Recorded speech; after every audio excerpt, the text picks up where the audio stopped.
I am Alex Abrahams, and I am welcoming you to the Female Footy Forum, TF3.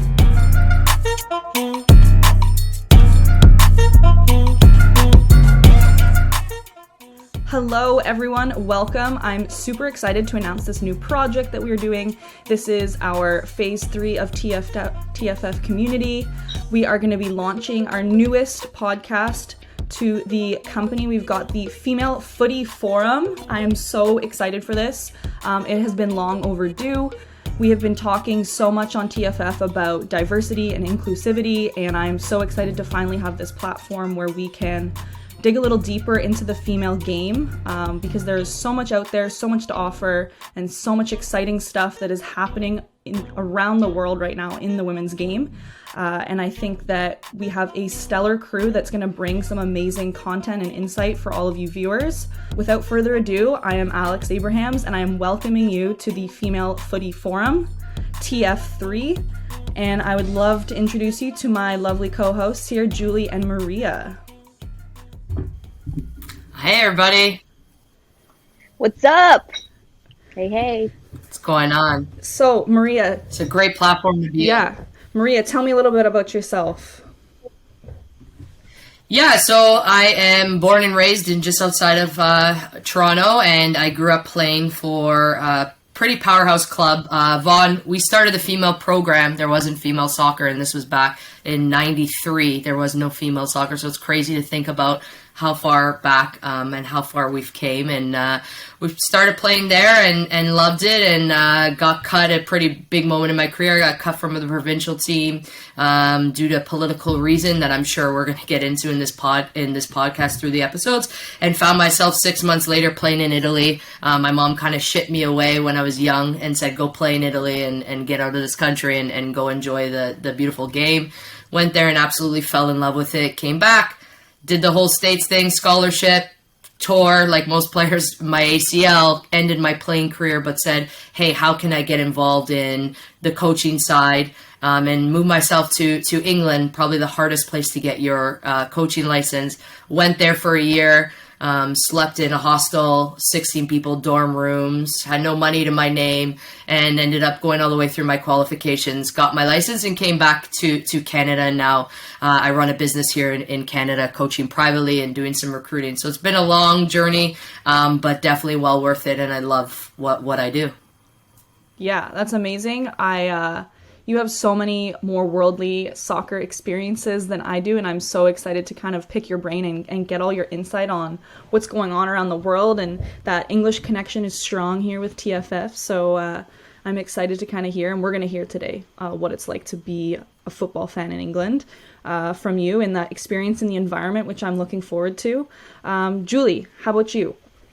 All right. So, hey guys, I'm so excited to be a part of this podcast and this community. My name is Julie Maheu, and I am a previous or former D1 NCAA U Sports and provincial soccer athlete. Similar to Maria, I was actually cut, and then I went back to the team, went through multiple cuts, and we can chat about that. And I ended up going to national championship, and that was a crazy, amazing experience. And then I stopped after university, and I needed that, both mentally, physically, emotionally, everything. But I felt that void, and I started coaching. I've been coaching for a few years now. I'm a head coach at Oakville Soccer Club. I am a new assistant coach at Wilfrid Laurier University, which is where I played at school. And then I am also, I'm trying to remember what else I'm also, I'm a digital sports marketing and event management consultant.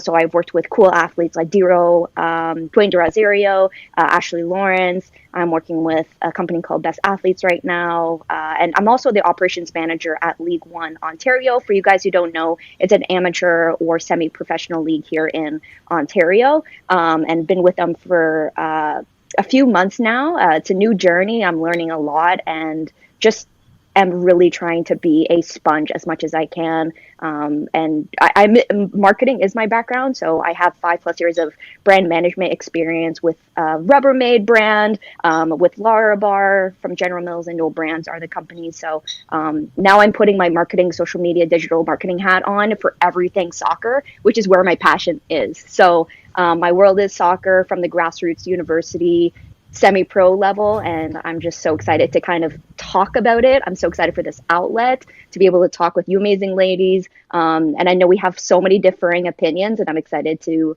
kind of banter and see for everybody to enjoy. So yeah, I love how much experience and how much exposure and just how many, like, I don't know how to put it, like, you know, pools that we've all dipped our toe in, and there's just so many different avenues that we can go with these conversations. And I hope, you know, everyone that's watching, subscribing, following, whatever platform you guys are watching on, I hope that we get some interaction from you guys and to continue to kind of grow this community and get insight and involvement and engagement and all those kinds of things, because I think that the three of us can probably all agree that, you know, soccer's a beautiful game, football's a beautiful game, and it's a team sport. And, you know, there's 11 on the field, and there's, you know, players on the bench, there's coaches, there's training staff, there's so many things that go into it. And it's not just about the single individual player, it's about so much more. And so I'm so excited that I'm, you know, got this group of ladies here, and we are gonna, you know, change how people are talking, having conversations, having difficult conversations that might not get talked about as frequently and as often as they should. And there are so many ups and downs in sport that need to be talked about and need to be made okay and need to be brought to the light. And I think that that's the only way that we're going to move forward in the sport. And yeah, I'm super piped. I can't even speak. I'm super hyped and pumped. I want to just kick this off. Today we were covering some pretty exciting moments in football, women's soccer here. We're talking about UWCL Champions League final. We're talking about the kickoff of NWSL Challenge Cup. We got a very, very cool segment at the end of our episode today that's going to be brought to you by Julie. So I'm excited to launch that segment as well. And we also, on top of all of that, have a +1. So we are coming in with a heavy hitter first episode today. So we are going to be joined by our first ever guest on the Female Footy Forum today. We're going to have Paige Culver joining us. So she'll be jumping in a little bit of the episode and having a little chat with us. And she'll tell you all about who she is and what she's up to and where she finds herself in the world. So looking forward to that later on in the episode. But let's just get going and get going on our first topic here. We can kind of intro this Champions League final and kind of just get the juices flowing, get the conversation going, like the lead up to the UWCL final. There has been some, you know, debate, some concerns on advertising, marketing, promotion, and who in the world actually knew that this final was happening, and that's a problem. So I'm gonna pass this off, because I think, Julie, like you and Maria, you both had issues trying to promote this game and share this game and get people to excited and prepped for this game, and just, you know, figuring out where we were actually going to watch the game was a big concern for a lot of people. So I'll hand it over to you guys. Yeah, no, just quickly, because I know Julie has so much, she follows it so closely, and one of her teams was in the final, so I'll let her take most of this. But I think for me, just finding a ad to promote the game and get the two logos of the club was difficult, where the male Champions League finals and the Europa, I found it in, I think the search on Google tells you, less than a second. And the females, it was till like the 4th page that I finally saw a player from Chelsea and a player from Barcelona, not their logos, but them kind of as the main players, and then it says Champions League finals, the date, where it is, and the time. But it took me so long to find it, where the male, and I'm sure most of you can just type it into Google now, will be able to find it like that, and so many different variations. So even promoting that on my social media page to draw attention was difficult to find. So I just found just even that alone set a nerve and struck a chord with me to say, why is this so hard to find? And how can I get this information to young athletes, like you said, Alex, that don't know about this? But, you know, Julie has this marketing background. I'm sure she felt that too, and just felt that kind of frustration that we both felt. 100%. I totally agree. It's something that's so basic in many people's eyes. What's happening? Who are the two teams? When? What time? And then where do we watch it? Like it's the most, like, it's very, that's all that people care about. Okay, what's happening? When is it happening? And where can I see it? Because at the end of the day, it's kind of like the so what. This is great, but where do I look? So that wasn't happening until the day of. And I was wanting to send it to you, Maria, as well, just being like, oh, 24 hours or the day of, they finally have an amazing thing, or an amazing graphic, I should say. But to lead up to Barcelona, I'm such a Chelsea FC fan. So I'm just putting it out there to everybody watching. That's my jam. That's my team. Sam Kerr, Fran Kirby, like the best duo, and super excited about it. And there was a lot of Chelsea FC fans from what I know, and many people around me, but there were a handful of Barcelona fans. And honestly, Barcelona fans, they came undefeated in their season. They obviously won their season. 26 out of 26 games. They had an incredible, I'm forgetting the stat, 128 goals and like 10 goals conceded or something like that against them. They were actually the favorites. And I didn't know that until doing a little bit more research, just because I'm so like FAWSL focused. And, but yeah, Chelsea FC were very much the underdogs. And it has showed. I'm sure you can all agree. They were, honestly, they were the better team. And I hate to say that. I'm like, it's hurting my soul. And within the first 30 seconds to a minute, they ended up scoring, Chelsea FC ended up scoring an own goal. All 4 goals happened in the first half. And Alex, we were talking about that earlier, that the second half, a lot of people checked out. My hope was honestly, number one, that they wouldn't concede any more goals, Chelsea, and that also they would score hopefully 1 goal, that it would look a little bit better. Yeah. To be complete. And also Barcelona 2 years ago in 2019, Barcelona was in the finals again as well, versus Olympique Lyon. And they ended up losing 4-1, Barcelona. So they came back with vengeance. So yeah, and we can talk about that more, about some of the tea that I'm going to be spilling at the end of the segment about Sam Kerr eating her words, because she tweeted out some awesome tweets that the very passionate Barcelona fans were incredibly hurt by, and came back to that tweet 2 years later and ended up mocking her. And it was really sad as a Sam Kerr fan, but it gave some incredible gossip. So we'll move on from that and turn it to our amazing guest. Welcome, Paige. Thank you so much for being here. Hey, Paige. Hey, how's it going?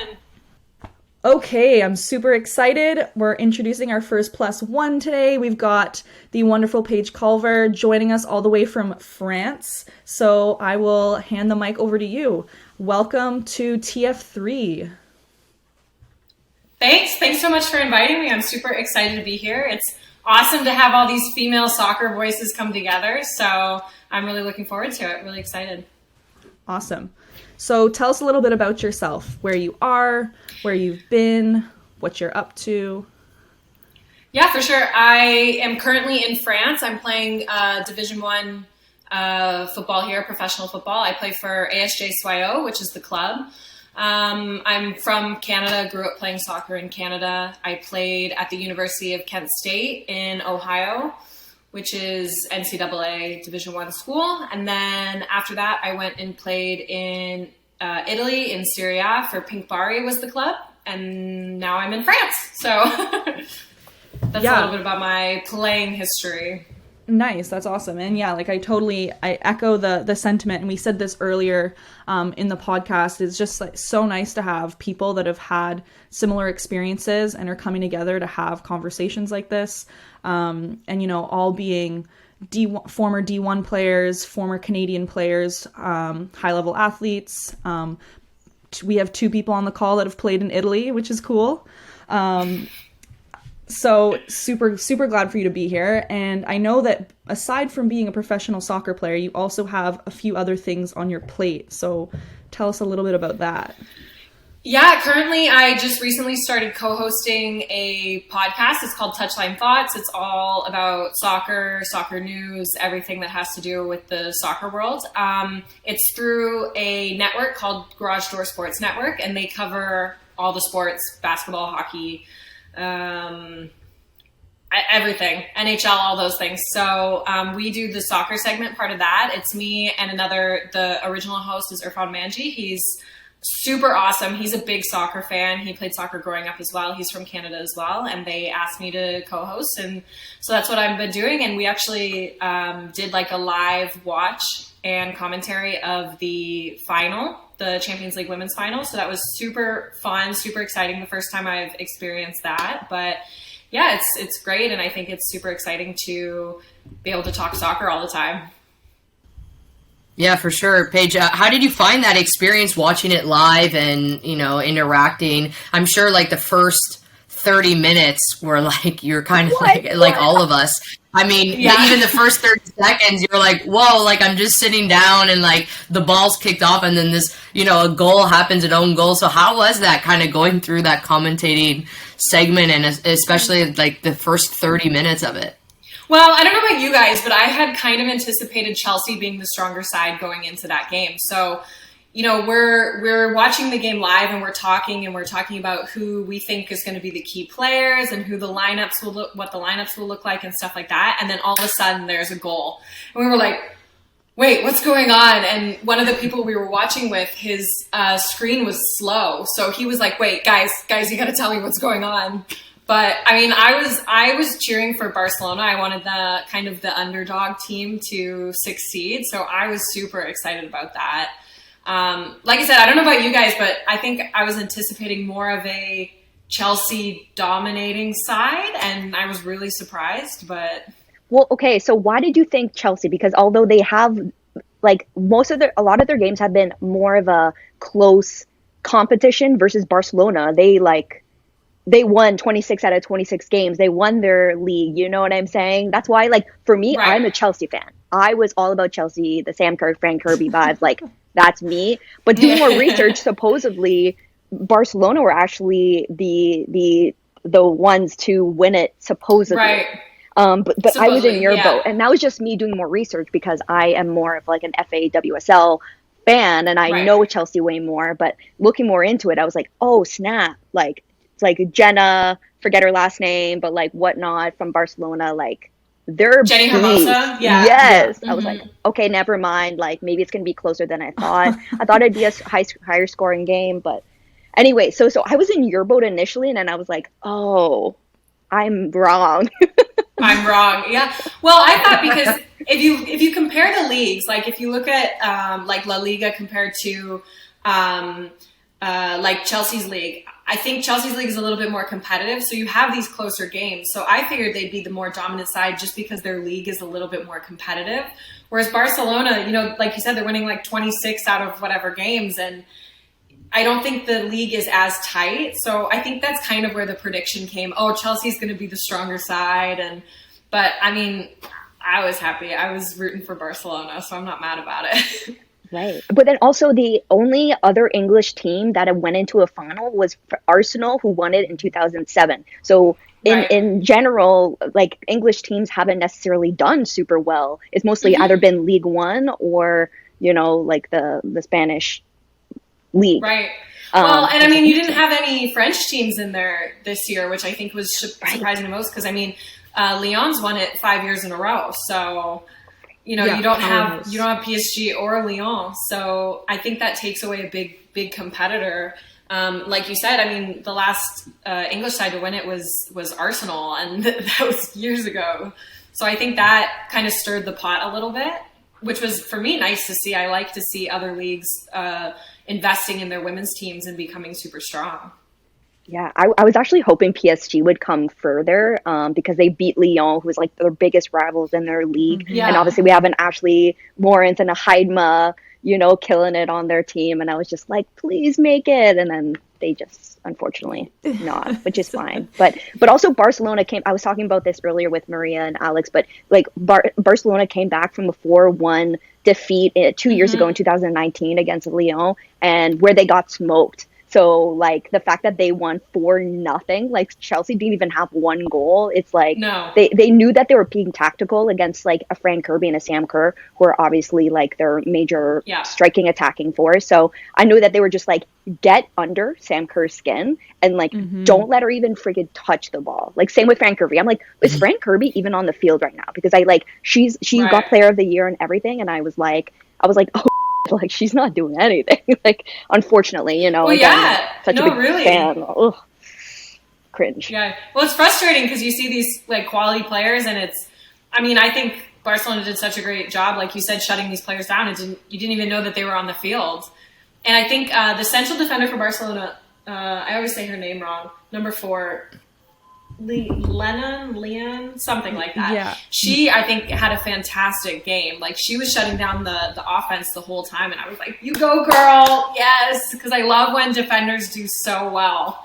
Because as a defender, you feel like you don't get any credit, right? It's always the strikers, and I think she was, like, for me, she was player of the game for sure.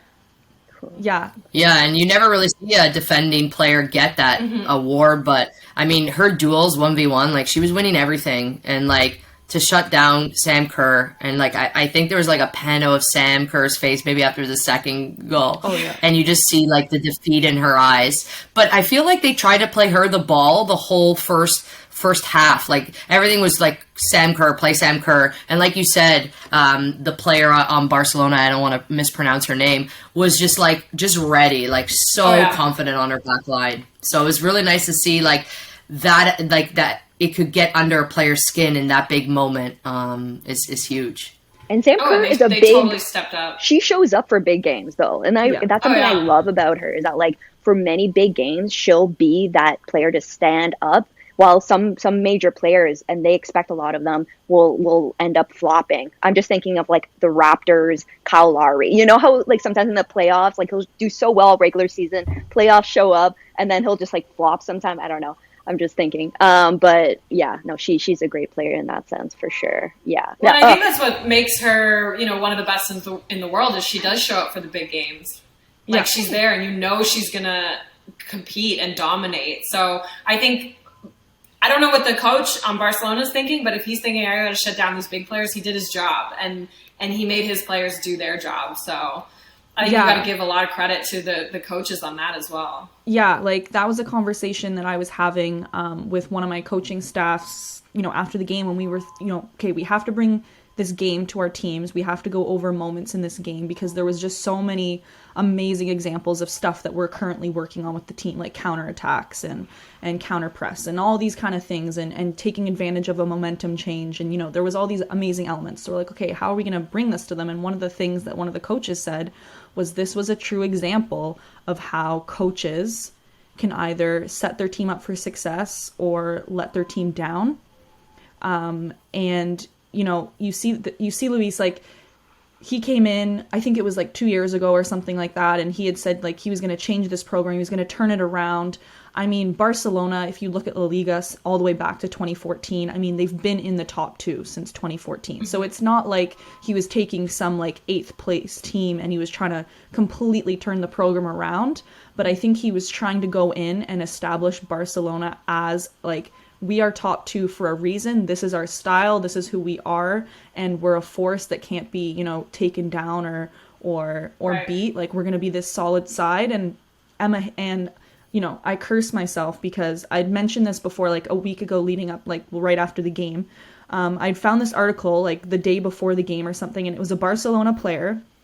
And I cursed myself for like trolling the internet in the middle of the night and not saving tabs because I for the life of me could not go back and find this quote. And I know it's a legit quote, but I cannot source it at the moment because I'm like, where did that tab 37 go on my like phone browser? But anyway, So one of the like Barcelona players was saying that our game plan is recognizing that Chelsea has a direct, clear, confident plan when they play.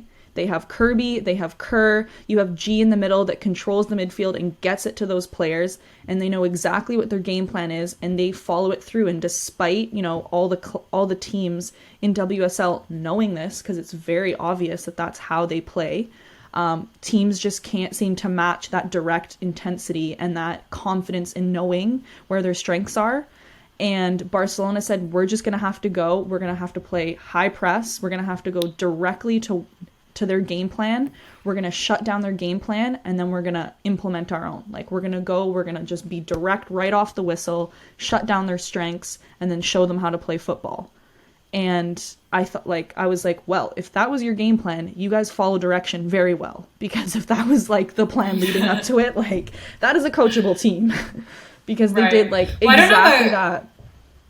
Right. I don't know about you guys, but I really like Emma Hayes as a coach. I think she's absolutely fantastic. And on our live Twitch watch of the match, me and the other podcast hosts, we were talking about how different it is coaching a women's side than it is a men's side. And you see a lot of these coaches try to come over and coach the women's side, and the tactic doesn't work, or they try to show dominance and it doesn't work. And I think Emma Hayes has kind of mastered how to approach the women and how to inspire the women. And I think she's good enough to coach on a men's side. I think she's good enough to dominate on a men's side. And I'd love to see that happen, because I think that would be such a big step for female coaches, because you don't really see them on the men's side. So, and I think she's one of those coaches that could potentially do that and dominate and be successful and pave the road for all these other coaches. I know you guys are kind of all involved in coaching, so I don't know what your thoughts are on that, and seeing her maybe transition to a men's side.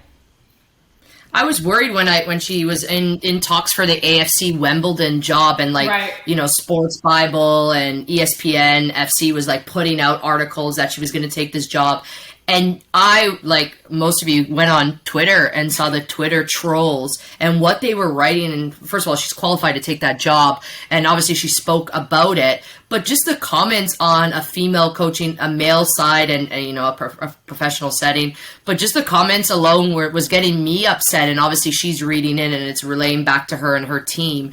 And, you know, for her to combat that, because she's great in interviews and stuff. And like, you see like the nerve build up and like her personality comes out, but that defeated her. Like all those AFC Wimbledon comments and fans not wanting a female there. But she would do a great job on that side. And I would love to see her in that, because, you know, like you see so many big momentums in the NFL or in the NHL, NBA, having assistant coaches on the men's side. And we all celebrate these amazing moments, but we're yet to see it on the female side. Like, I don't know in the male game where there is a female assistant coach. And maybe that's something we could do some more investigative research on, or maybe someone who's listening to this will know. But I would have loved to see her in that role, and I'm hoping it happens for her, because she's just great and taking it. And I just wish the best for her. Wasn't there conversation around, like, sorry, and I'm not too familiar, but I think I saw an interview regarding her talking about it. And wouldn't AFC be a step down, or is that completely wrong? Yeah.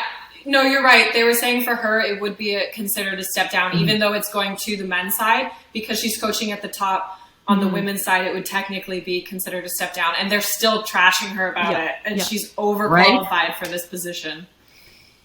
Generally, and I remember her talking about that, have never actually played, or like right, or any. But it was like every other comment. Like it wasn't just like one or two. Like sometimes you scroll through Twitter and like maybe 1 out of like 10 there's a comment, but this was like every other one, and you're like you said, a step down for her. But oh my god, like just it's horrible. Well, I don't know if you guys ever see, like, we were talking about this before too, on YouTube, for example, if they show like the Challenge Cup or something and you can watch it on YouTube, I always have to turn off the comments, because it's disgusting. Like, the women are there and they're professional athletes and they work hard and they're just there to play their sport. And it's all these men from wherever, and it's body comments and they don't deserve to be on TV and yada, yada, yada. Why are we paying? Like, why are you taking your time out of your day to go to this site to comment on this to begin with? Like, thank you for watching, but really? Yeah.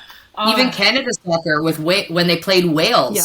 That was on One Soccer put that on, right? On YouTube. And I turned off the comments on that because people are like, Canada's trash, this is trash, this player's trash. And when Christine Sinclair got hurt, they were like going at her. And I was just like, oh my God, this needs to stop. Yeah, I and feel she's that. Like the most famous Canadian soccer player ever at this point on the women's side. Like, she's broken world records, she's broken international records, and you're still making these dumb comments. Like, yeah, she's the all-time highest scoring athlete in the world, like male, female. Like, she's beaten, you know, male records, and then you get all these people being like, oh, well, it's easier competition. It's like, no, she has been at the top of her game for so long that she has scored such, like, she is comparable to a Ronaldo or a Messi, and, like, you know, skill, competition, whatever it is, it's respective of the leagues, of the spaces that they're in. That is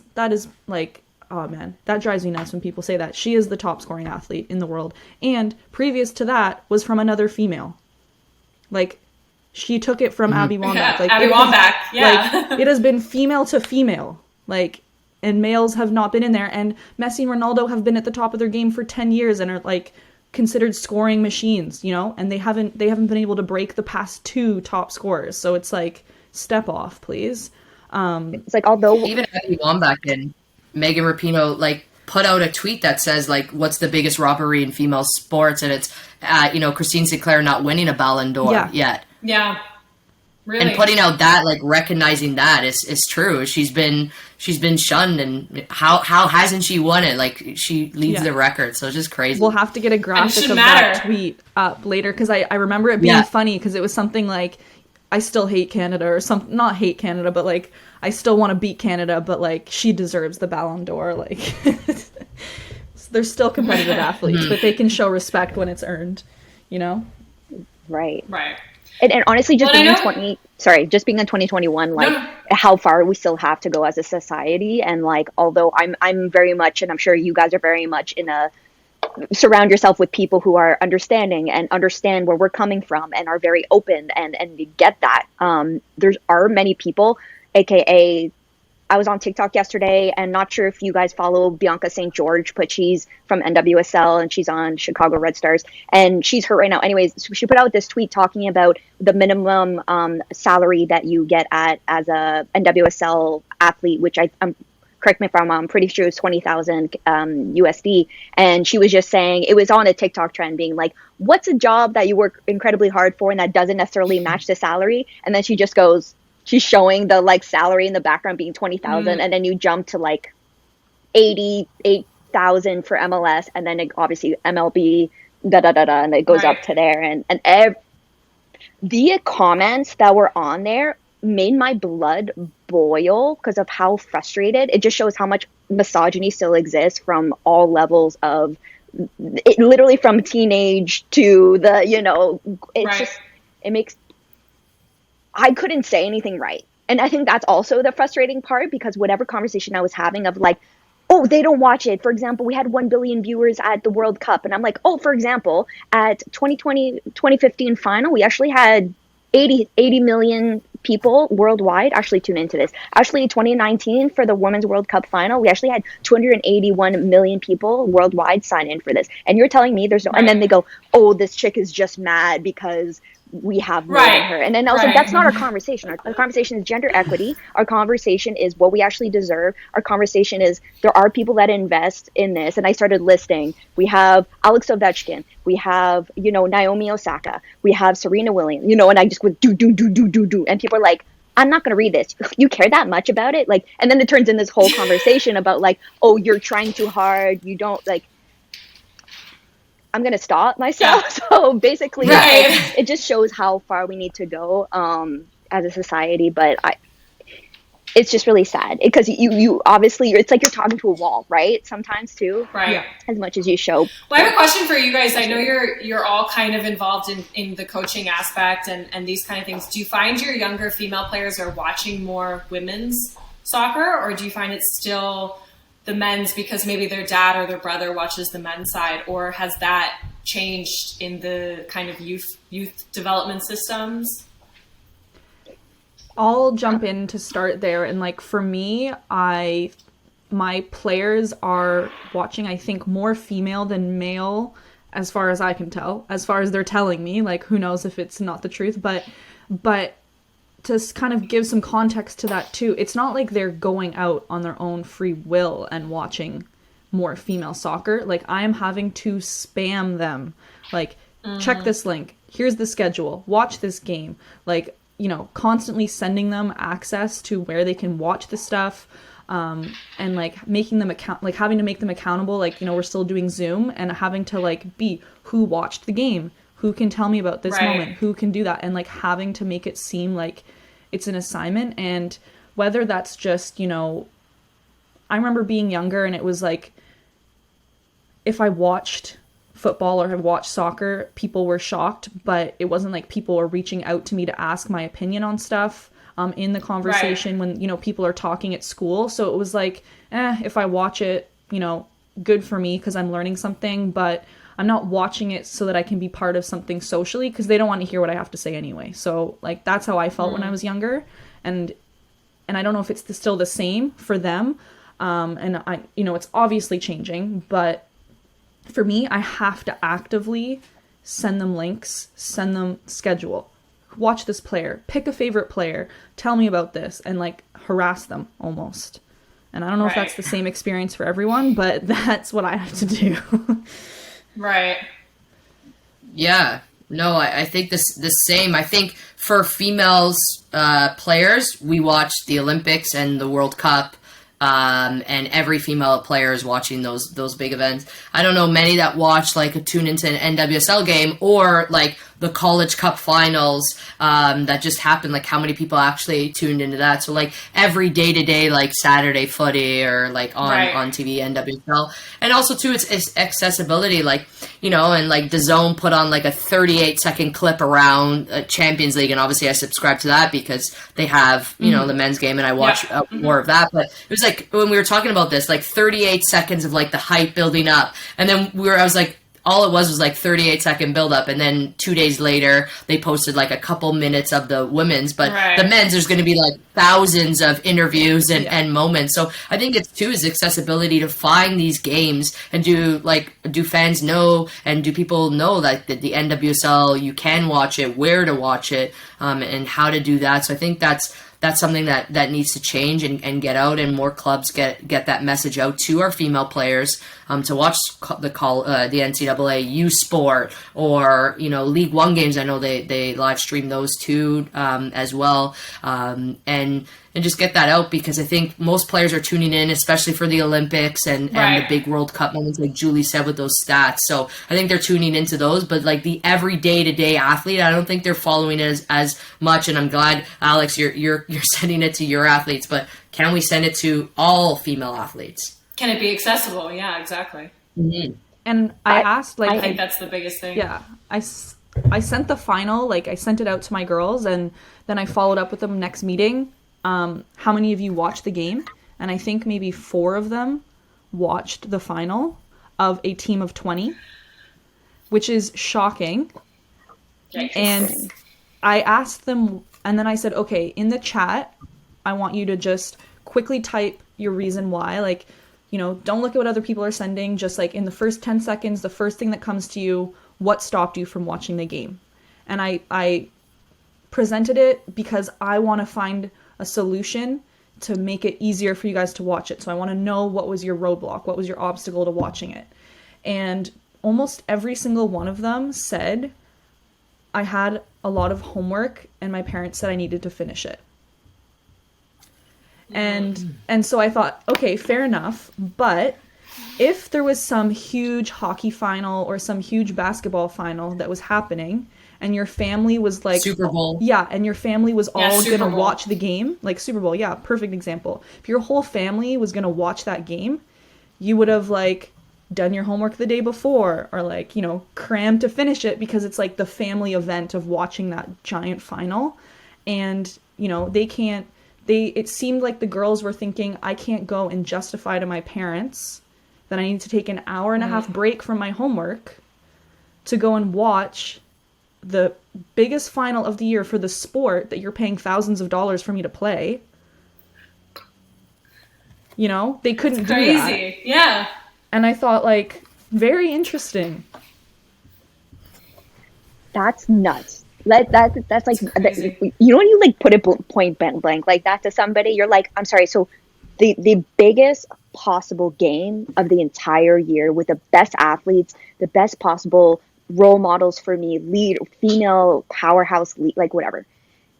And that like it almost makes me mad because like as a parent, I know I'm going to be like the biggest feminist. I'm already questioning to Jordan, like I shouldn't even have to take your name like to everything, you know, whatever. Yeah. And I'm just gonna like Sunday morning. That reminds me of Alex, sorry, like Coach Nat from our coach. Like she has 3 younger girls, and she's such a soccer mom, and she has the girls like watching NWSL, going in like fun fantasy drafts for NWSL, watching the game. It's just like I cannot wait to be that type of role model to like my kids, but then also as a coach and whatnot, because I know for a fact like my U8s, U9s, whatever girls, they're the only way they're gonna watch it is if like the parents put it on, and the parents are like, I don't know, I don't want to make the effort. If it's on TV, great, but if it's not, I don't have to. Right. Wait, I'm sorry, is it on Twitch? What is Twitch / like Twitch NWSL official 1, 2, 3? Which one is it on? Don't tell, because it switches all the time. Like I'm just like, right. Make it easy for me as a player who's obsessed with the game and who wants to know. Like it's already a struggle for me. I can't imagine those passerbyers who might just flip the TV and pass it, you know. How's the atmosphere there, Paige, like with fans, like the young female athletes there? Because obviously they play more football, like there's stadiums, like, you know, every couple blocks they can find a male or a female playing on the streets. But do you find it's different there? Because I know you grew up here in North America, and we've given the North American player version, but what's it like in Europe with female players and accessibility there? Well, I think the difference being is that you see the female professionals and you can go to these games and you grow up in this environment where it is a possibility to now go play professional. They start at a younger age thinking, I'm going to go play for PSG, or I'm going to play for Soyaux, or I'm going to play for Dijon, or one of these clubs. So I think, and it's on TV here. The matches are on TV here. So you can just flip on the game and the women's game is on. So I think they're kind of put... Shocking, right? So I think, really, and I think they're kind of, these girls are put in this environment where they're playing for these clubs that have a professional side. So you see the direction and you see the possibilities. So you're more inclined to watch it and to go to the games and to cheer on your favorite players. And you see the posters and the stadiums and stuff like that. So they're more in this culture where you see the direct path to being able to play professionally. In Canada, we don't necessarily have that. We don't have a professional league. So you're like, oh, I know there's a PSG women's side, but I can't find the game, so I'm not going to really watch it. Or, yeah, okay, the NWSL is on, but I'm a Canadian. I don't know how I'm going to get there, so whatever.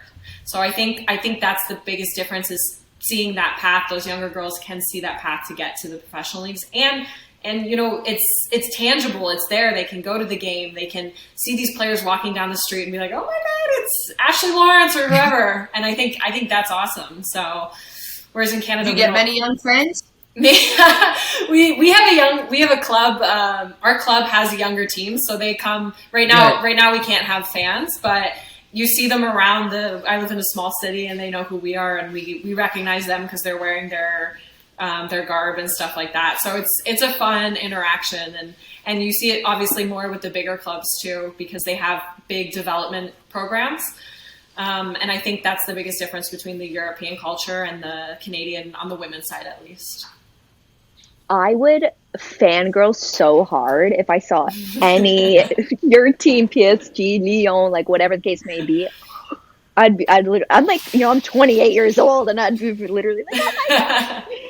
Oh, that'd be so We're taking donations to get Julie to France. Yeah. Right Start a GoFundMe. Yeah, GoFundMe. Yeah. No, it's awesome, and it's so cool to see that here and to be in that environment. Because like you guys said, we don't really have that in Canada. It's more of a hobby. It's more of something you do to keep your kid busy versus, in Europe, it's more of a lifestyle. And I think we've talked about this before. It's the culture around soccer is so different. And I'm so blessed and, lucky to have the opportunity to experience that here. And I would love to see more Canadians be able to experience that, especially young Canadian girls, to see that it's a possibility to play professionally, or in the US or even League One. I mean, League One is growing as well. And to see those clubs have these kind of younger developmental groups that they can see, I can play. Those girls are so awesome. I'd love to play like that one day. Mm-hmm. But how was it navigating into, obviously coming off the NCAA? Most players here in North America think, okay, after I graduate my youth career at 18, I'm going to go into youth sport. I'm going to go to the NCAA. And then they're like, okay, I'm going to do 4 years, maybe a fifth year, and then I'm basically done. But you're one of few players to go and go into Europe. And is it maybe people just don't understand that this is a pathway? Did you find that that it was hard to find information?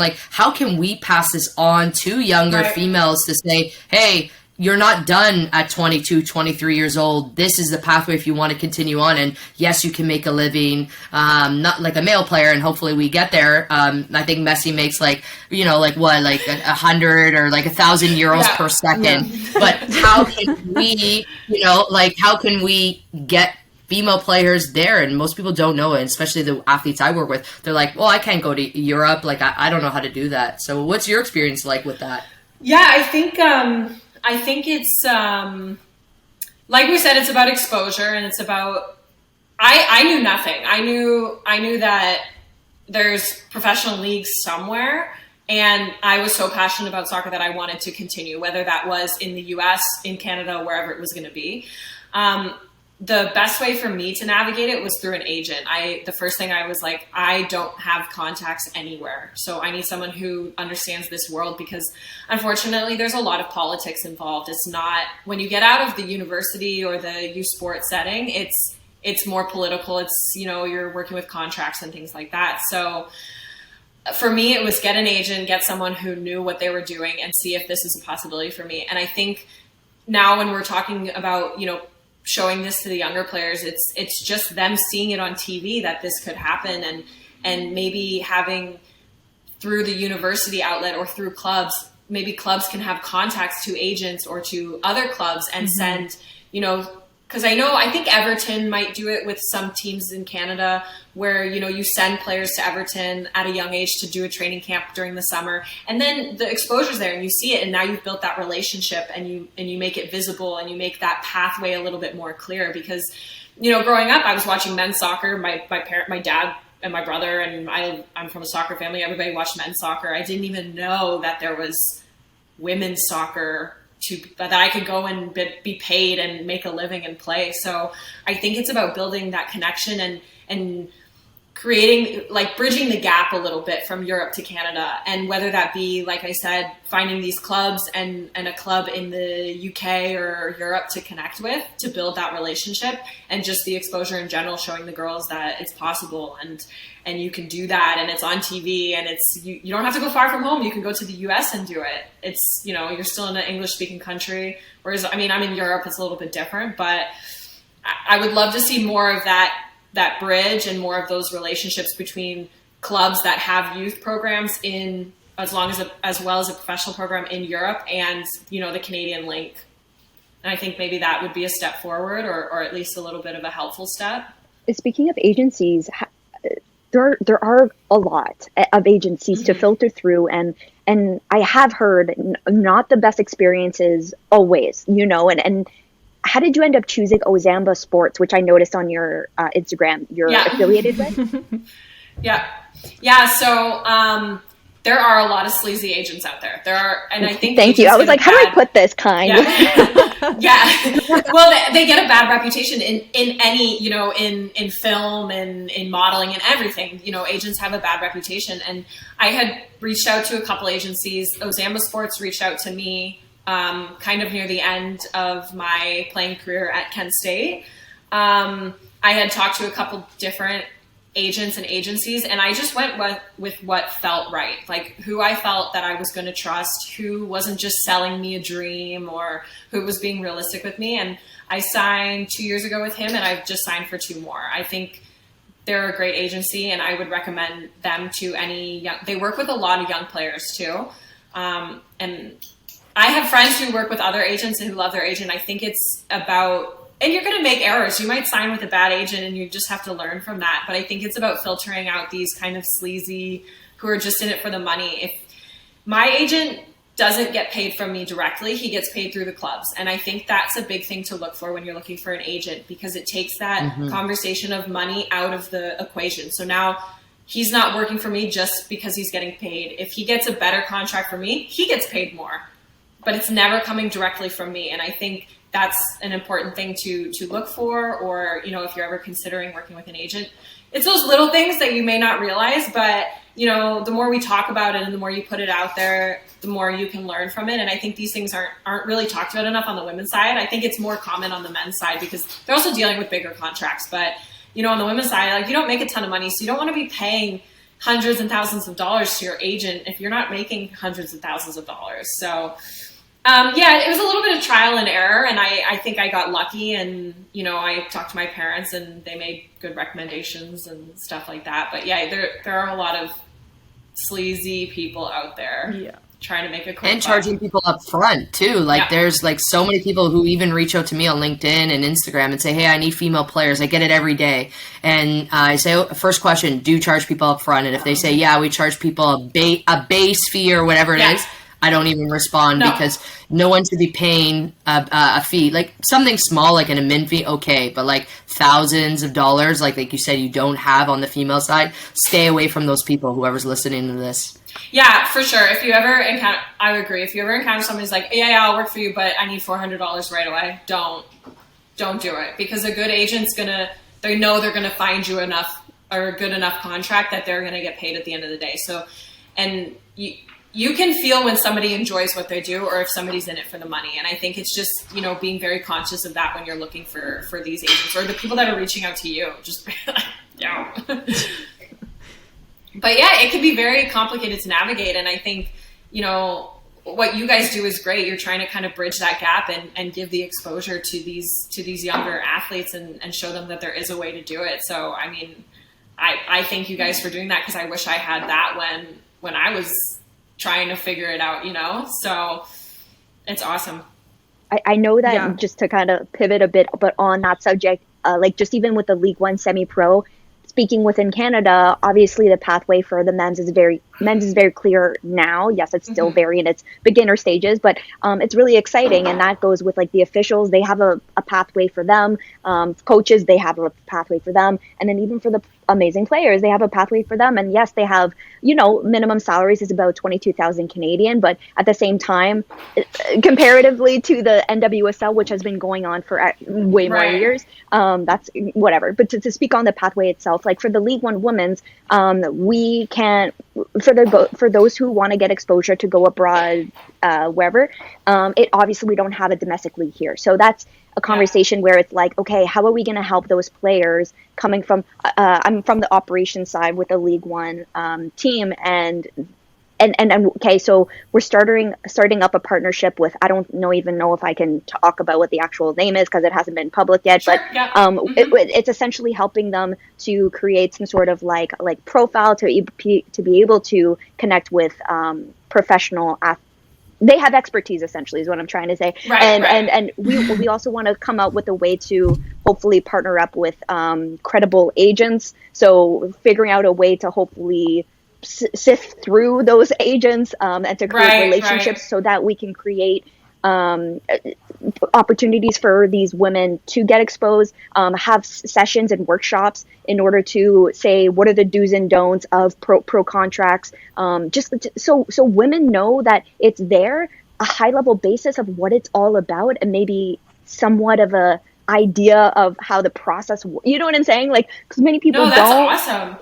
So we're trying to figure out ways in order to help them in a pathway now, because we know that we don't have a domestic league and might not happen for the next 5-10 years. We don't know. We're trying to make little steps to move forward with that. But and anyway, so we're trying to help out in that capacity, however it means possible, because it's a thing. It's a thing, you know. That's amazing, and I think it's something like this is so common to get girls to university. Like, you have those workshops about like what to look for when you're looking for colleges and schools like that, but you don't have it for the next step. So I think that's so amazing that you're now doing that for the next step and say, okay, this is what you look for in an agent. This is what your player profile needs to look like. This is what you need to put in your video for the next level, not just that university jump. Because like you're saying before, you know, people think it's university and then it's done. So I think that's such an amazing like initiative to now expand that into, okay, this is what you can do after university, and let's show you how to do it, and let's make it easier. So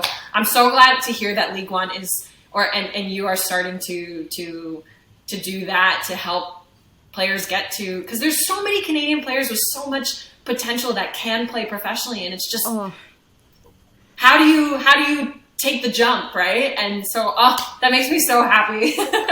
Yeah, it's also the Julie for president. Yeah, exactly. Julie for president. Also, like, just the retention itself in general of like, hey, if you're not a player and yes, you want to step away from the player aspect, let's try to keep them in connection with being a coach, whether again the official side, whether it's the admin side, whether it's, you know, just being a supporter and a fan. How do we keep them retained in some capacity in the sport?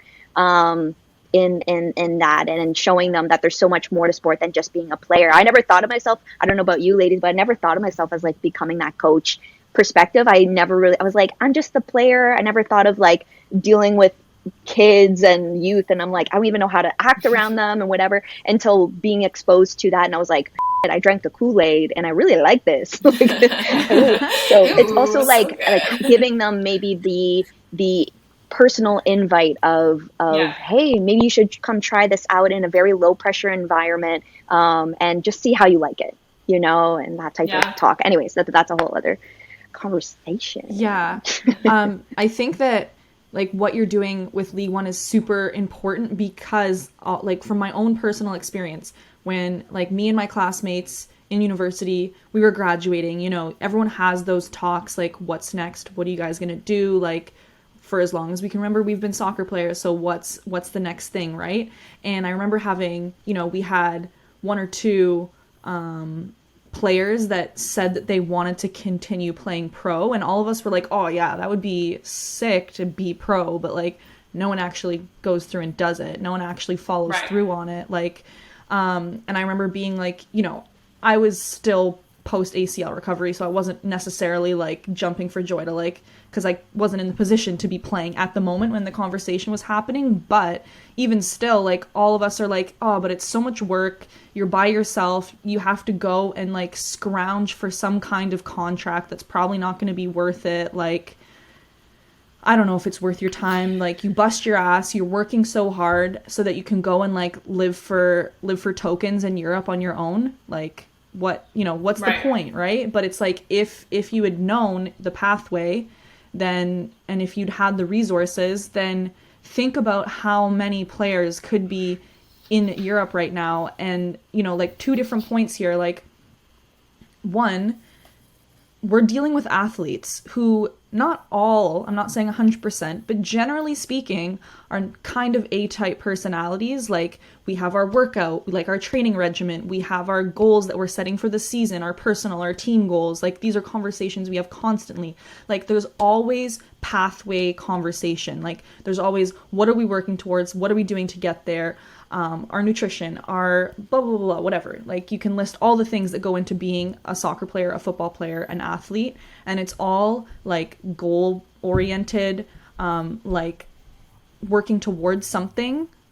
But then we're in a system that's not set up that way.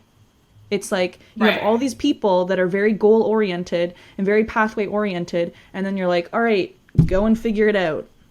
And it's like, people, like, they don't work that way. Like, we like to have goals and we like to work hard and meet our goals. And the system is not supporting the people that thrive that way. And it just is so disconnected. It makes no sense.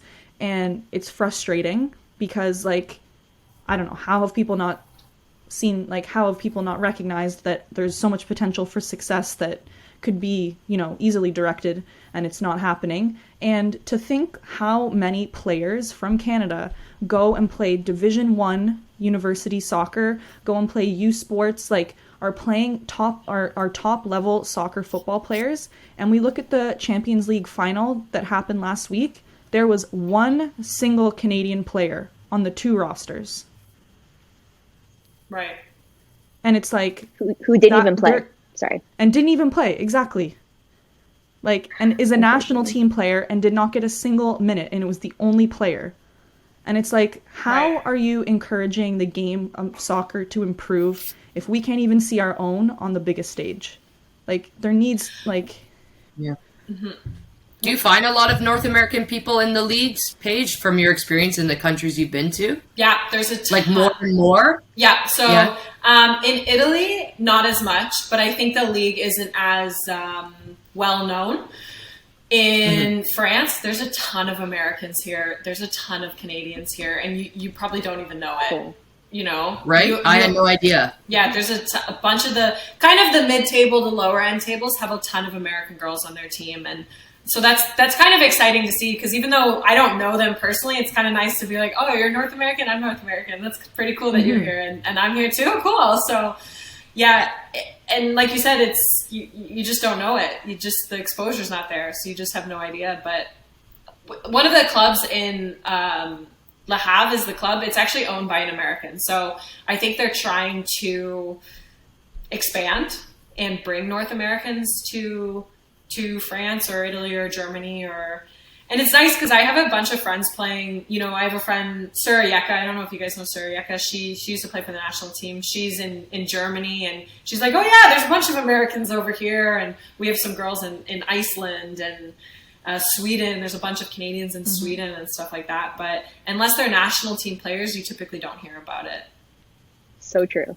And I think for me, like, the national team is good. Like, Canada has a really good national team. I think we could have a great national team if we started making Canada youth and Canada, the potential more competitive. And it's talking about kind of what you're talking about, Julie, in terms of bringing the exposure to, okay, how do I now go play professional? If you have more and more Canadians, because the quality is there, going and playing in these top leagues in Europe, the national team can only get better and better, because now you're filtering more of these players, and maybe at camp they're looking at more players and stuff like that. And like I said, I think our Canadian national team is really good. Like, we have a good team, but I think it has so much potential, and Canada youth has so much potential to improve. And I don't know what you guys think about that, but that's just my own personal thoughts, because I would love to see Canada just be, one of those top 3 or 4 or 5 teams, because I think we're sitting around 8th right now. I would love to see them invite people in. You know what I mean? Like, invite these people in. Like, I know Chloe got invited in for playing for Benfica. Vanessa in France got invited in. But, you hear those names, but now, like, hearing from you and your opinion and being a player, you see players, there. Can we get them in a camp? Give them a shot at a camp. Bring more people in. Do, like, camps just for players in Europe, because there's so many good players who are going to make an impact, but it seems here that it's like provincial program, Rex program, you don't make it, Canada shots done. And, then people are like, well, if I'm not good enough to make the Rex or provincial program, I can't go to Europe. I'm just going to play your 4 years. But if you think about the NCAA U sport, you're coming out 22, 23. That's your prime. That's your peak. Like, that's the time to go and continue. And a lot of people obviously go into the workforce because of the pay, and we could sit here and talk for hours on the salary differences. But I think we have to do a better job at our national program, and not just in Canada, but even in the States, is finding these people in Europe and bringing them into camps. Yeah, just give them the opportunity. And that's totally what it's about. It's just being given that opportunity, and then go prove yourself. And that's how I felt coming to Europe. It's like, I don't mind playing on these bottom end teams. Just give me the opportunity to play and let me prove myself and let me show you what I can do. And I think a lot of the girls in Canada and the men in Canada feel the same way. It's, I'm going to go to the US and just show them what I can do and have those opportunities. And I think if, like you're saying, if we can just grow that and do a camp with all the girls in Europe and just see what's pick from the pot, just see how they're doing, because you may not see them on TV and be able to assess their games. But if you bring them all together in a camp, you're going to see it and you're going to be able to say, okay, this girl can make it, this girl can make it, this girl can make it. So I would love to see that happen. I'd be very interested to see what would happen with the national side if that were to ever take place. And it's more full-time in Europe than a Rex program or a provincial program here, which is maybe once a month. Rex program, maybe it's every day, but it's not like what you're experiencing in Europe and, you know, the hierarchy playing in an academy. So you're exposed to more football and soccer, where we're exposed to maybe 4 hours a week, where you're obviously doing way more than 4 hours a week. So you have way more experience in playing there. So I think we need to do a better job at pooling as many players as we can and saying, hey, because a lot of players go to Europe and then they look at their second passport, or if they're a European citizen, like, okay, I'm Italian, maybe I'll try for the Italian national team. And I know so many youth players that are playing in Europe now who are like, Canada's not giving me a sniff, let me go look at my other citizenship. And then we're going to lose them. And, you know, they could be the next Christine Sinclair, you know, the next Stephanie LeBay. Yeah. Well, and I think that's exactly what happened with Vanessa. I was just about to say that. I was like, until France showed her interest, like. Yeah, France took her for one camp. She played for the French B team because they have like an A and a B, and then Canada's thinking, "Oh, we're gonna lose now potentially one of the best center backs we've seen, other than, you know, Buchanan and Zadorsky. She had really good tournaments against, you know, the U.S. and stuff like that, and they could have lost her to France." And it took her going to being like, oh, I have a French passport, I'm going to go try for this other country that might let me play, for Canada to say, oh, oops. And that's not the only example. Good. I hear this happening so often. Like Silvana Flores, she was part of the Chelsea Academy, signed a contract with Reading. She was born in Canada, like, her dad was a coach with Ontario Soccer. Ruben was my regional coach. yeah, same. And so, like, she had the same thing. No one paying attention, no interest. Like, she made the provincial team at age 11, okay? Like, she is a good player. That's someone that you want to have in your program. And then, but the national team was like, whatever. And then, so she left, and when she started doing camps with Mexico, they were like, oh, you're looking to be a national team player? Like, what's going on? And she's like, I'm with Team Mexico. Leave me alone. You know? Right. You missed your opportunity. They wouldn't let her play up with the provincial program. Like, there were so many things because she was so young. Yeah.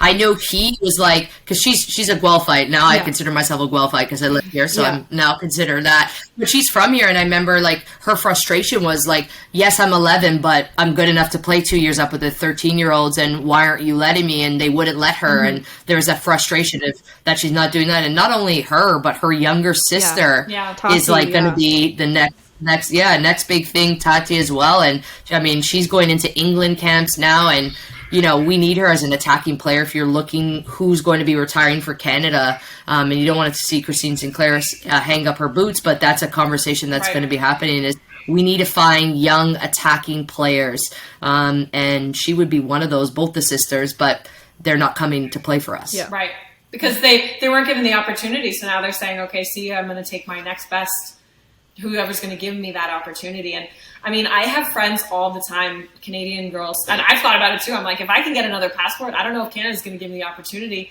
Why don't I go try?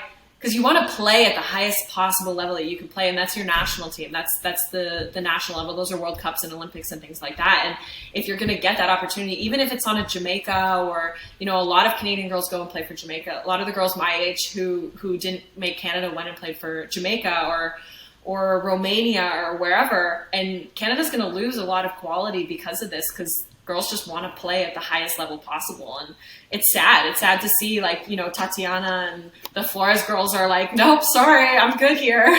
Yeah. 100%. We have a girl that when I was with Juventus who's playing, she's 2004, she's about to make probably a first team squad. She's playing with the U19s. And then, a girl that we sent down and she's obviously there with Bayern, but they're like, well, if you get an opportunity, you have to pay to come out here and you have to be here. And you're like, well, why won't you just pay the $2,000 flight for a player that's so young, and that's could be the next like Cara Lang, 15 years old, making the national program. So I think we need to invest in that $2,000 flight is basically like my national license. Take my $3,000 you took for my national license, put that towards a flight to get one of these kids back here so you can look at them. You have money in the budget. You have to find that, because there's so many even youth players who leave Canada at a young age and go into the youth system, and they're like, no, I'm good. I'm not going to play for Canada. But they're born and raised here, and every Canadian's proud to be a Canadian. Yeah. Well, and that's what we're talking about. You know, you see in Europe, you see that direct path from that youth program to that professional program on the men's side and on the women's side. So if you're losing your youth players to these really well-established teams that have a professional side, they're just going to stay there and they're going to continue to develop through that club. Whereas, like you're saying, we're not paying the Canadians just to come back and cover their fee just to come back to do a trial. Well, that's like, like if we look at, Barcelona and we look at their roster, they're pretty much Team Spain. Like, their whole team, like that's national team, and they're training like all the time together, club level and national level. And it's like, you can see the success that brings. You can they're winning Champions League final. And in another like TFF episode we did, one of the guests brought up this book called Markers, and it talks about how like the most successful countries in the world, like why they win the World Cup, and what, what's a major factor in that. And one of the things that it talked about was being in close proximity with each other, being like in the same environment as each other, like playing against each other, playing with each other, building that chemistry, and being held to the same standards. And we can see why we don't have Canadian players on those top teams like making it to those finals, because we're all separated all over the place. Like there's one per team. There's no drive to create kind of like a unit, a dynasty, or to create that kind of culture. And you can see how successful that formula is with Barcelona, because they knew how to play with each other. It was like one touch, beautiful passes, like diamonds, triangles. They knew where each other were going to be. And how do you beat a team that spends all their time training together? Like, how do you beat a team that's so connected and has such good chemistry? Like, how do you beat that? Yeah, 100%. That's so. I was going to say something in it, but I completely agree with that. That's like, and sorry, no, I was going to tell you so they just announced yesterday the pre-Olympic like international matches with Czech Republic and Brazil, and they've never met Czech Republic before, and obviously they lost 2-0 against Brazil in the She Believes Cup, and Bev was talking about the like the chemistry. Yeah, this will be an opportunity to get, and I'm like okay, a couple of games in, it's just to like get your feet a little bit of wet, I guess, before the like major tournament. But what are your guys, I guess just to touch on that, like what are your guys' predictions on those games? I mean, like they're both going to be pretty tight. So Czech Republic is ranked 27th in the FIFA rankings, and then Brazil is like obviously one above us in 7th. And Brazil, I'm curious. I'm excited to see, and I feel like we're gonna have Buchanan back. We're gonna have Jill there, like good. Who else were we missing? I'm trying to remember. We had Ashley Lawrence obviously last time. Well, I don't know. I know Matheson was out, but I don't know what her status is in terms of returning to the national program, because I know she was injured, and she's still kind of maybe injured. Yeah. Well, I don't know. Maybe she's. And you can only take less players, right? Like it's not a big roster you can bring to the Olympics. Like it's only 18 or something. Mm-hmm. Yeah. So why not bring in a ton of players right now and see what happens? Like, because like you said, it's only 18. You don't want to necessarily just bring in your players that you're going to have retire in the next year or so. Like you need to bring in some of those younger players to gain experience. Imagine the States, though, picking that roster. Like, obviously, we're all Canadian, so it's hard thinking about that. But, like, you think about the powerhouse Americans. Like, how do you pick 18 players there? They can't. I can't even imagine that job. They can make 3 teams and come and literally. just right? Yeah. Literally. Yeah, seriously. Can we talk about what your guys' like just for the Canadian sake, like what the Olympic roster will look like? Like, I'm just trying to think like back. Okay, we're going to talk about Zadorsky. We're going to talk about, I think, Jill. We're going to talk about Buchanan. Chappie, like Alyssa Chapman. I'm thinking Carl, like maybe Gabrielle who? Carr. Carl, Yo, Carl yeah. was doing great. Yeah. Yeah. She did great. Oh my God. She was a boss, and she like they lost Yeah. in the NCAA final, which I was super sad about. But like she's a boss. I think that she played great against Wales when I watched the Wales match. She did really well. Evelyn. Oh, she's been yeah, doing yeah, really yeah. well. Yeah. I hope In she makes it. Yeah, she's sick. Yeah. Yeah, she's been doing well. Do you take Jade Rose though? No, Because she's young. She made some mistakes. I don't think she's there yet. Like big shout out to her. I just think she's got some cast, but she's young. But it's hard to take the center back role from like Kadisha and stuff. But she got some minutes. But you could tell that how young she is and how like the mental side of it. Was it against Argentina when they were playing high press and she made some crucial errors and they were high pressing her through the back. So. Yeah, but you don't know like what roster is going to come out, and like you said, you go older roster or like a mix, and then the chemistry's not there if you have like the vets plus like newer players. You don't have a lot of time to like mesh that all together. Yeah, they only have 2 games leading up to the Olympics, like 2 more, like one camp. It seems that way. They only announced the 2 games. Wow. Yeah, unless they have some big secret that they're going to unveil. I think this year is quite difficult with COVID too. You know, a lot of COVID restrictions in terms of playing, but I don't know if that necessarily affected them doing another camp because it seems like in the plans it's just for these 2 extra games. Yeah, like you can isolate. But then you look at like a Barcelona, right? Like all Spanish players, they play together all the time. They don't need to have a camp because most of them are there. Where we don't have it, girls are all over. Yeah. Yeah, it's difficult. Yeah. It's difficult for Canadians with no home base, you know. That's kind of what it feels like. Yeah, and you can see like it's true. Like you can see the powerhouse countries and the success of their countries' leagues and the success of their countries' national teams. Like you can see how they support one another. Like you can see the Barcelona, you can see the Super League and how strong England is. I mean, they didn't have a great showing against Canada, which was shocking. I thought that was going to be a very different result. I was very excited with the result, and I loved being on the winning side, but I didn't expect it because they have such a competitive league. Like you said, they have like the standings are so close. You have 22 like close games of quality players, and they like when I was thinking about, okay, who are you going to pick for England? Like, you know, we're saying US too, but I was thinking, who are you going to pick for England? Like you have like 2-3 sets of like a front 3. Like who are you going to pick? And they're all playing on teams with each other. They all have the chemistry. They all know like all that kind of stuff. Well, they're all playing the same style. Like you have Canadians all over the world playing all different styles. So think about now bringing them together and trying to create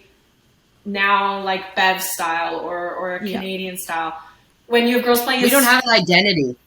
Yeah. No. I don't know it. It's sad. Like I can tell the Americans' identity, obviously the Italians, so many. But what's our identity? Like, what do we like to do? Obviously, typical back in the day, put Cara Lang at the back, kick the ball up, play kick and run, and it worked for us. But what's our identity now? Like, can we filter this identity down to coaches like myself and you guys and give it to our players to say, okay, if I want to play for the national program, this is what I need to do. Do our national players all kind of come in and you say like so many styles, which is nice to see, but will they all mesh together? Right, and that's the big question, you know, is it going to mesh? Because, you know, all those Spanish girls are playing in Spain, playing the Spanish-style soccer, so when they go to their national team, they're already years and years and years into their style, and we're like, what are we going to play today? What do you guys want to play today? So it's, it'll be interesting to see. Yeah. So, I mean, to kind of wrap up, I mean, we didn't really talk Champions League, but I don't think that that's like the end of the world, because I think that all the stuff we were talking about kind of, it talks about the build up to the Champions League and the issues that we were talking about in the beginning, like not getting that promotion, not getting that advertising, not getting that kind of recognition. And if, you know, we can kind of look at this conversation as a deep dive into why those things are happening. Like there's a whole system breakdown. And this was an example of amazing football in that final. Like the way Barcelona played in that first half is like to me, it was like a dream. great. I was like, I was like, you could have anyone watch this game, male, female, and if they watched that first half, you would have people saying, this is how we want our players to play. Like, hungry, aggressive, excited for the game, taking advantage of everything that was in front of them, winning their tackles, supporting, like, passing one touch, like, connecting their passes, beautiful touches, like, all those kind of things. Like, those were amazing things and should be seen by anyone, and we should have access to anyone. And whether it's you're a soccer fan, football fan, sport fan, or don't like sports at all, like, you should encourage people to watch that, because it was so amazing to see females being strong and powerful and confident, and you didn't need to understand soccer to see those things coming through in that game. Like, you saw people at the top level of, you know, in their job, top level of whatever it is, like, succeeding with style and confidence. And I looked at it and I was like, yes, like, those are the role models people need, you know? And I just think that we need to have more conversations about how the system is broken, how we need to have more access. But we also have to talk about, like, the stuff that you were bringing up, Julie, and, like, the steps that are being made and the work that is being put in, because we're not just, you know, like, we don't want to just bash about how bad it is and how, you know, set back we are, because we need to give credit where credit's due. People are doing work in the background. Like, people are making change. People are, like, taking steps in the right direction, and it's getting there. And the fact that we went, like, so over time shows, like, how passionate people are about this topic and how important these subjects are, and you know, how critical it is that we don't let this conversation die out. And we're on the brink of the game changing in Canada, for sure. North America, I mean, we have the World Cup to look forward to in, you know, like 4.5 years, 5 years, whatever it is, like 2026, it's coming to North America. Like, this is a moment for us to kind of turn it around and to take examples from Barcelona, to take examples from Chelsea, to look at these clubs, to look at these countries and be like, okay, we have to make a change now. We have to take this seriously, because 2026 is going to be pivotal for North American soccer, in my opinion. And it's a lot of pressure, but you need pressure to make diamonds. And that's, like, an awful Pinterest quote that I'm going to use here, but it's true. I love it. I think you're right. Yeah. That's great. Thank you so much, Paige, like, for your perspective, for your insights. And yeah, we'd love to have you on in the future if you're willing. Yeah, this was super, super great. So thank you so much. Yeah, thanks for having me. I love talking shop. I love talking soccer to some other soccer females. So I always get super excited about this. And if you guys want, you can come on my podcast too, and we can have some chats. Awesome. So that would be great. And thank you so much for having me and listening to my long spiel. But this has been an awesome conversation. Yeah, Paige, safe travels back home, and enjoy time with family in the summer vacation. Thanks, guys. I will hopefully see you guys soon. Yeah. Yeah, in person. Yeah, in person. All right, stay safe and keep watching some football. Yeah. Thank you. Awesome. Bye. Bye, Paige. Yes, I was going to say, I feel like this is the perfect segue to get into our very exciting segment, seen nowhere else except for here on TF3, brought to you. And I'll let Julie introduce herself on this one, but this one I'm excited for. Okay, guys, it's a work in progress. We are going to call it the Tea with Julie.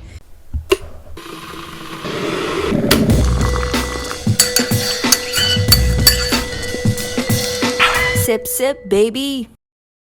This is everything that is rumored / like funny stuff, gossip, tea, everything like that. So please take into consideration, many of this might be satire, it might not be factual. So this is all something that is just fun and flirty, and we'll see. Okay, let's jump into the first one. So we're going to be chatting about Shalina Zadorsky's new boo.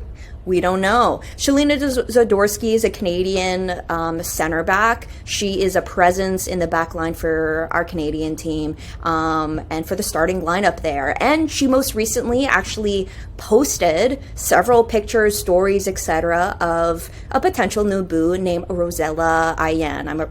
I apologize if I say that incorrectly. So she's actually a player on Tottenham Spurs, and she looks to be Zadorsky's new girlfriend, which is super exciting. I'm so happy for her. And honestly, from my perspective, I don't know about you guys, but she's always had, it seemed to be, male partners. And this is the first time that she's kind of come out. And the reason why we say that it is her new boo is because she's, number one, posted many pictures and stories and all that with her, but also Rosella has also done the same thing. And then you see everybody from her friends to other people saying, wow, congratulations, so happy, or not congratulations, but like, so happy for you, heart, you guys are so cute, etc., etc. So that's kind of exciting and big news, considering she's from like our backyards, and I'm sure many of us have potentially played with her. I played with her as well, or against her, I should say. Okay, moving on. Next.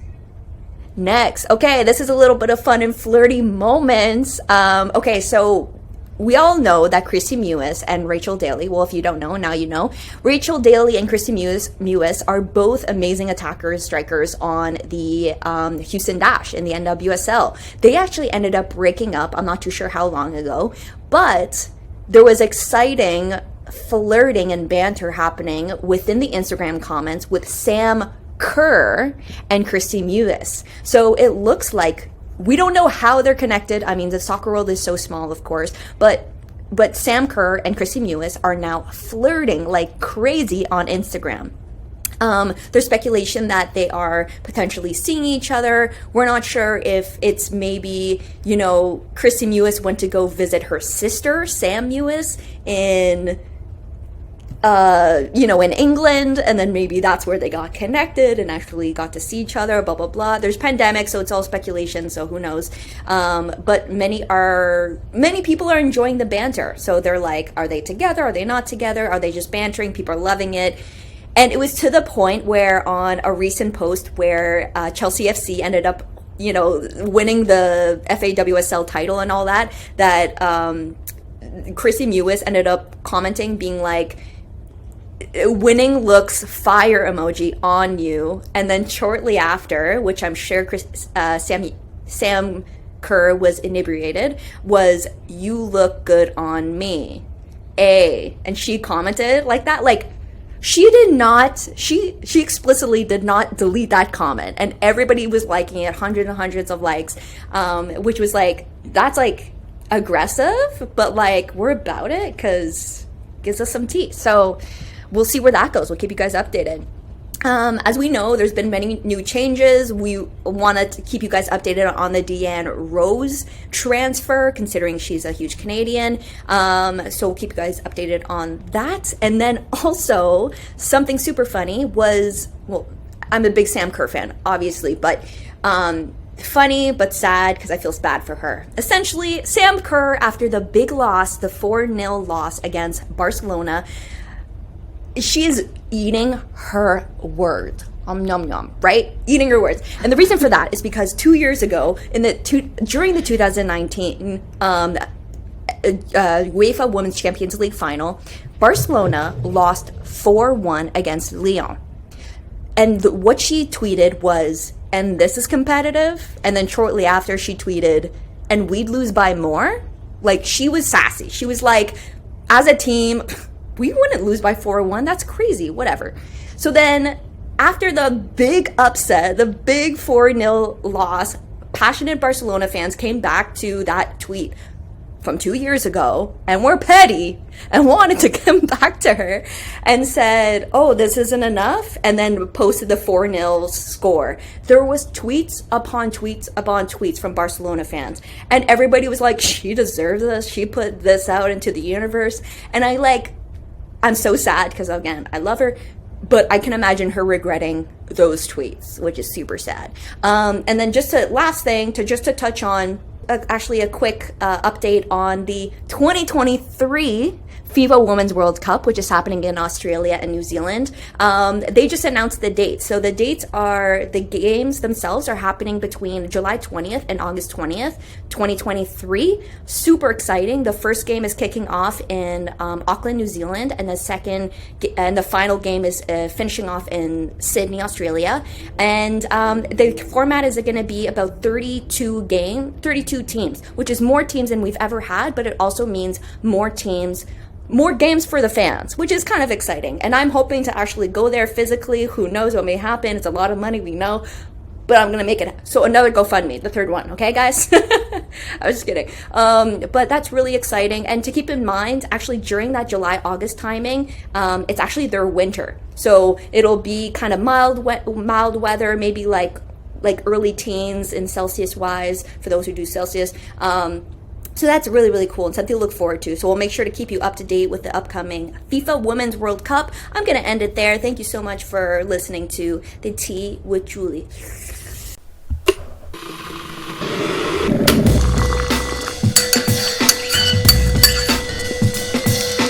Sip, sip, baby.